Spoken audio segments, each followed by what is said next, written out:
Hey guys, welcome back to Impractical Gaming. My name is Adrian and today we're going to be talking about the Escapists.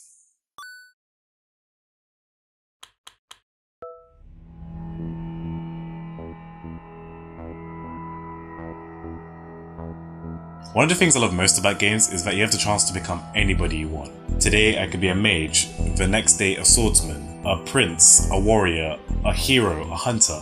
You could even be hat-throwing, object-possessing plumbers now. Basically the idea is you get to be somebody that you never be in real life. I've tried being all these different characters and personas, but I never really tried being a criminal, or a prisoner to be more specific. Enter the Escapists. Now it's a bit strange to review a game that's been out this long, but with the Escapists 2 coming out very soon, stay tuned for that video, it felt weird to review the sequel before the original. This game started off very small, but it grew more and more as YouTubers like JackSepticeye and PaulSoaresJr. made it well known just how good this game is. Chris Davis, who designed the game, did such a good job to create a genuinely fun and interesting experience, and I really wanted to share that with you guys. So let's not wait any longer and get straight into the video. Here's what I think about the Escapists.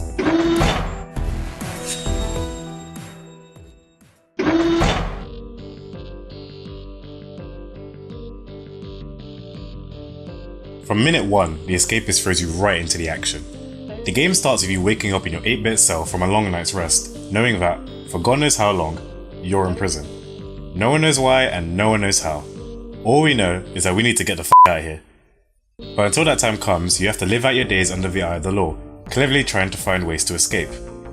Before I'd even press the start button, I had a feeling I'd fall in love with this game. The concept was well thought out and unique, and I was really curious to see how this would work on the Unity engine.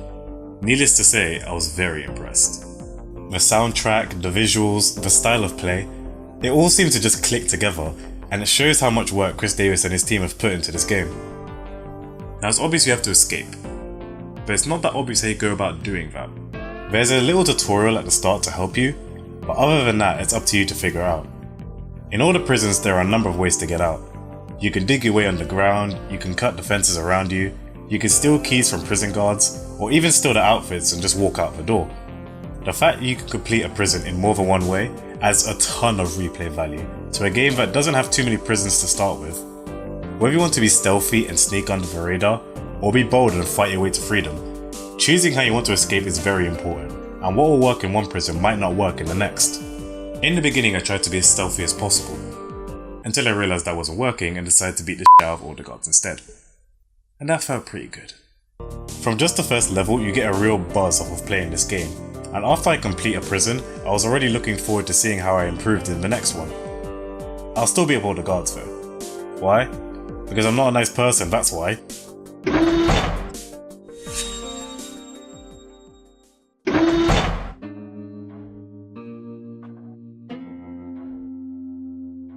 The Escapist employs a resource management and collecting type of gameplay, and a lot of the mechanics in the game center around this. The main mechanic is the crafting of different items. Throughout the prison there are various items that you can collect. Most items by themselves won't do much, but finding the right combinations to craft new items can make all the difference. These items are split into contraband and non-contraband. If you only have the common toothpaste, hair comb, sock and a bar of soap in your drawer, then you'll be fine. Just make sure you don't get caught with that sock, mace, comb, shiv and a pair of nunchucks snuck behind it. Contraband can be hidden in toilets, underground, in vents and on your person, so if you do it right, you can be as shady as you like. The Escapist has a day-night cycle in which you do various activities during prison life. Now each prison has a different schedule, but they're more or less the same. For starters, there's roll call in the morning and evening. This is where guards check who's still in the prison and announce whose cell is getting inspected. This isn't much of a problem if you haven't got contraband, but if you do and it's not hidden, then you're gonna get caught. There's also the morning and evening meal times where you go to recover your energy. This is a good chance to interact with your inmates by doing them favours or buying items that you might need to escape. Now of course, to buy items, you need money. To get money, you can complete a favour for an inmate or meet the job quota assigned to you for that day. Failing to do either can lead to you annoying your inmates and losing your job, making money harder to get and items harder to buy. Other than that, you're pretty much free to do what you want. Going to the gym builds up your strength and speed, making it easier when it comes to combat. Heading to the library improves your intelligence, which you need to craft higher level items. Or you could spend the rest of the day doing favours and stealing items to help further your escape plans. Everything you do will affect people's opinions of you. If you complete favours and give gifts, then your inmates will have a high opinion of you, so they'll be more likely to sell to you and follow you.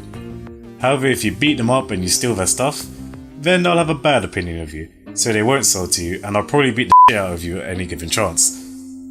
Either way is fine, but let's be honest, it's a lot more fun to have everyone in the prison hate you. But it's not just the inmates you have to worry about, you also have to worry about the guards. Do anything strange, they get suspicious. Don't turn up to roll call, they get suspicious. They see you walking out the wrong cell, they get suspicious. Basically anything you do, they'll be on your ass about it.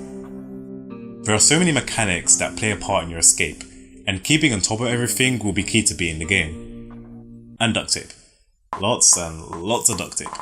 Now this game was made on the Unity engine, and it has that 8-bit pixel look that I think works so well.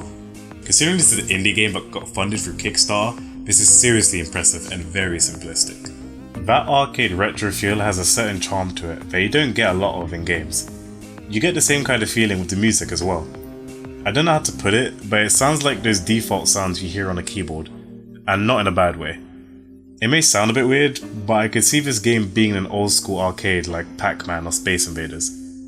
I mean, I wasn't old enough that arcades were around when I was younger, but you get the idea.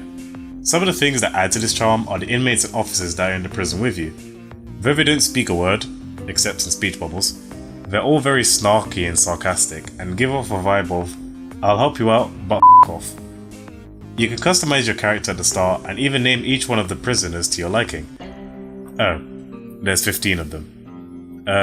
You're alright, mate.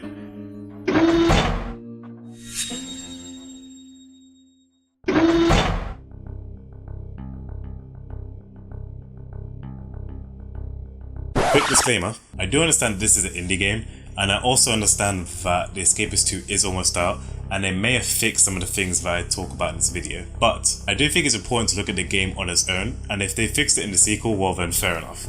My first issue is that some of the mechanics are just too tedious. I get that you have to grind and work to get better items, but some of it is just so boring. Like, to get more intelligence is literally walking up to a bookcase and pressing a button, over and over and over again. There should be a more active and engaging way of getting intelligence for your character. I find this odd because improving strength and speed doesn't really have this problem. Sure, it's button mashing, but you need to reach a threshold to actually improve your character, so at least it takes some effort. Another issue which I hope they fix is the very noticeable bugs in the game. Some are more common than others, but the one that annoys me the most is the self-defense bug. Now, if you play like I do, I tend to piss off my inmates, so very often they use any chance they get to beat me up. The problem now is that if they throw the first punch, I somehow get in trouble. It doesn't matter if you hit back or not, the officers will still attack you. This is a big problem, especially early on in the game.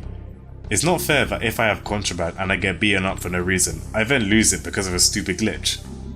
There are some small issues as well, like how there's no map even though the prisons can get pretty big, and that there's not really enough prisons there to begin with. But I'm hoping that they manage to fix these in the sequel in a couple of days.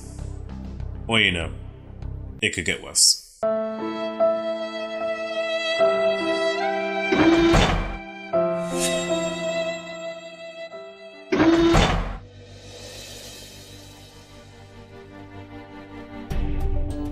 The Escapists is a fantastic game, through and through. Playing as a prisoner in an 8-bit compound has never been so much fun, and it's cultivated such a large and devoted fanbase across social media.